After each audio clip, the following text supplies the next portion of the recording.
پھر سڑکیں بند ہو جائیں گی، پھر احتجاج ہو جائیں گے، پھر ہمارے اپنے بھی یہ نعرہ بلند کرنا شروع کر جائیں گے توہین ہو گئی مقدسات کی۔ تو کیا ہمارے مقدسات نہیں؟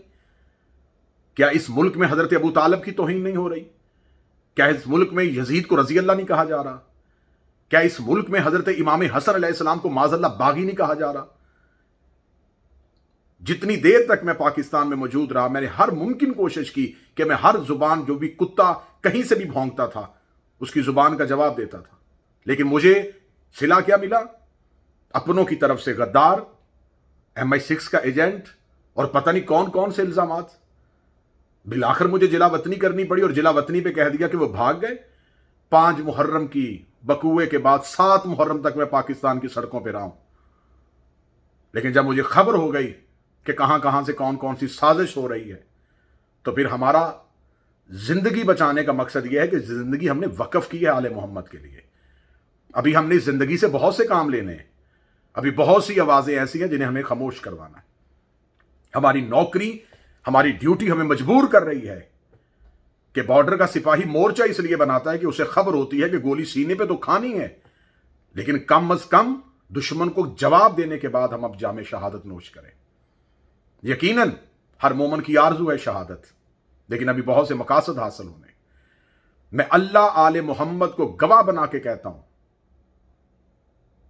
کہ جناب سیدہ کی عصمت کی قسم کہ مجھ سمیت جتنے بھی ذاکرین پاکستان میں مجالس پڑھے ان میں سے کوئی بھی غیر ملکی ایجنٹ پہ نہیں ہے، کوئی غیر ملکی ایجنڈے پہ نہیں ہے۔ صرف حق کی بات کہنے والے کی زبان خاموش کروا دی جاتی ہے کہ اس نے فساد کیا۔ اسلام آباد میں مجلس 4 محرم کو پڑھی گئی ہے، 1 محرم کو مجھ پہ گجرانوالہ بیان کر دیا گیا، کس وجہ سے؟ کہ 4 لڑکے شیعہ ہوئے تھے اور کہہ دیا گیا کہ وہ شیعہ نہیں تھے۔ پھر انہی کے سٹامپ پیپر عدالت میں گئے اور عدالتوں نے پھر اس پرچے کو ختم کیا۔ میں نے کبھی اپنی صفائی کسی بھی فورم پہ آ کے نہیں دی، کسی ویڈیو بیان پہ نہیں دی، میرے وقت کا امام دیکھ رہا ہے۔ منافقین کی طرف سے جو سازشیں ہوئیں، حاسدین کی طرف سے جو سازشیں ہوئیں، ان سب کو دیکھا اور معاملہ کریم کربلا کی عدالت میں چھوڑ دیا۔ اے وقت کے امام، آپ گواہ ہیں کہ ہم نے یہ سب کچھ کیوں کیا تھا۔ اب میری گزارش قوم سے یہ ہے کہ اگر آپ چاہتے ہیں کہ ایسی آواز کبھی نہ اٹھے، تو اگر کوئی ایسا گندی نالی کا کیڑا کہیں سے بھی آواز اٹھاتا ہے تو اس کا جواب اسے اس کی زبان میں دینا ہوگا۔ میں پاکستان کے قومی سلامتی کے اداروں سے بات کرتا ہوں، جہاں میرا ملک خارجی اور داخلی انتشار کا باعث بنا ہوا ہے، جہاں پہ داخلی خطرات ہیں، خارجی خطرات ہیں۔ اور کل اپوزیشن کی جماعتوں کے ساتھ پاکستان کی پاک فوج کے سربراہ نے اور DGISI نے جو ایک مشاورتی اجلاس کیا، یقیناً ہم شیعہ اس ملک میں محب وطن ہیں، ہم اتحاد پسند ہیں، ہم چاہتے ہیں اس ملک میں امن ہو، ہم چاہتے ہیں اس ملک میں ہر ایک کو مذہبی آزادی ہو۔ ہم نے کبھی کسی ایک شیعہ نے جا کے اعتراض کیا ہے کہ یہاں یہ جلوس نہیں ہونا چاہیے؟ کبھی کسی ایک شیعہ نے یہ اعتراض کیا ہے کہ یہاں پر یہ میلاد کی محفل نہیں ہونی چاہیے؟ میلاد کی محفل ہو تو ہم لنگر بنانے والے ہوتے ہیں، میلاد کا جلوس ہو تو ہم سبیلے لگانے والے ہوتے ہیں۔ کیوں؟ ہم آج کے رسول ہیں، ہم خود میلاد والے ہیں۔ لیکن جو ہی محرم الحرام آئے گا، یہ ذاکر نہیں پڑے گا، یہ خطیب نہیں پڑے گا، اس جگہ مجلس نہیں ہوگی، یہ جلوس نہیں جائے گا، یہاں سے روٹ نہیں ہونا چاہیے۔ کیوں؟ کیا ہم اس ملک میں ٹیکس نہیں دیتے؟ کیا ہم غیر ملکی آباد ہیں؟ کیا ہم مہاجرین ہیں؟ کیا ہم وقتی طور پہ پاکستان میں آئے ہیں؟ تو میری گزارش ہے وزیر اعظم Pakistan, chief of army staff general Qamar Javed Bajwa, DGISI general Faiz Hameed صاحب سے، کہ جہاں آپ اتنی جرت کے ساتھ اتنے دلیرانہ فیصلے کر رہے ہیں کہ ہم کوئی غیر ملکی طاقت، اور یقیناً آپ نے یہ جو آواز اٹھائی ہے یہ ہر محب وطن کی آواز ہے، یہ میری آواز ہے، یہ ہر مسلمان کی آواز ہے، یہ ہماری غیرت امانی ہے کہ یہ سرزمین ہماری ماں ہے اور ہم اپنی ماں پہ کبھی کسی غیر کا قدم نہیں دیکھ سکتے۔ یقیناً یہ آپ کے فیصلے جرت مندانہ اور دلیرانہ ہیں، لیکن میری گزارش یہ ہے کہ اس جرت مندانہ اور دلیرانہ فیصلوں کے ساتھ آپ اپنے ملک کے اندر پیدا ہونے والے ان اختلافات کی وجہ ڈھونڈیں۔ آپ رد عمل پہ تو اعتراض کرتے ہیں، آپ عمل پہ اعتراض کیوں نہیں کرتے؟ ہمیشہ رد عمل آتا ہے عمل پہ۔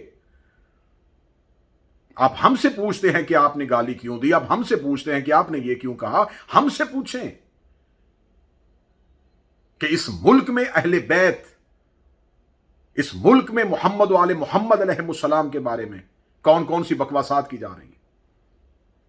یہ جس ملعون نے آواز اٹھائی ہے، یہ جس کمینے کی طرف سے یہ کلپ وائرل ہوا ہے، یہ ابتسام الہی اور حشام الہی کا پالتو ہے. وہ آزاد ہیں، ان سے مشورے لیے جاتے ہیں، اور وہ دین کے ٹھیکیدار ہیں. وہ کوئی بھی بات ہوتی ہے تو وہ فوراً ویڈیو کلپ بنا دیتے ہیں. وہ اہل سنت کے خلاف بھی بناتے ہیں، وہ اہل تشیع کے خلاف بھی بناتے ہیں. لیکن اس ملک میں غلامی کا پٹا ہے تو صرف ہمارے گلے میں.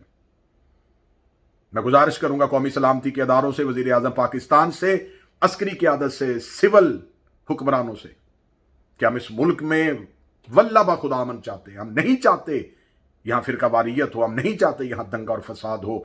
ہم کبھی کسی غیر ملکی ایجنڈے پہ اس ملک میں افراتفری نہیں چاہتے. خدا لعنت کرے اس کے، اور قیامت والے دن اس کا شمار اللہ اور اس کے رسول کے دشمنوں کے ساتھ ہو جو کسی غیر ملکی ایجنڈے پہ اس ملک کا امن خراب کر رہا ہو.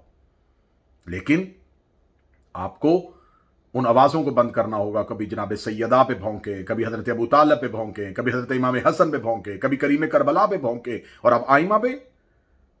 اس ملک میں امن تبھی ہوگا، ریاست مدینہ تب بنے گی اگر یہاں اہل بیت علیہ السلام کی عزت کا تحفظ ہوگا. لیکن یہ ستم ظریفی ہے کہ اس مدینے میں بھی سیدوں پہ ظلم ہوتا رہا، اور اب ریاست مدینہ میں بھی آل محمد پہ ظلم ہو. ہم ممبر سے حقائق پڑھیں گے عزت کے ساتھ، ہم عقائد پڑھیں گے احترام کے ساتھ. یہ ہمارا حق ہے، یہ ہمارا رائٹ ہے. اسے کوئی قانون ہمیں اس بات سے نہیں روک سکتا کہ ہم احترام کے ساتھ اپنا عقیدہ پڑھیں گے. ہم مولا علی کو خلیفہ بلا فصل مانتے تھے، مانتے ہیں. ہم جناب سیدہ کو رسول کی اکلوتی بیٹی مانتے تھے، ہم مانتے ہیں. ہم آئمہ کی عصمت کے قائل ہیں، ہم قائل رہیں گے. ہمیں اپنے اسی عقیدے پہ جینا ہے، ہمیں اپنے اسی عقیدے پہ مرنا ہے. السلام علیکم. یا علی علیہ السلام مدد.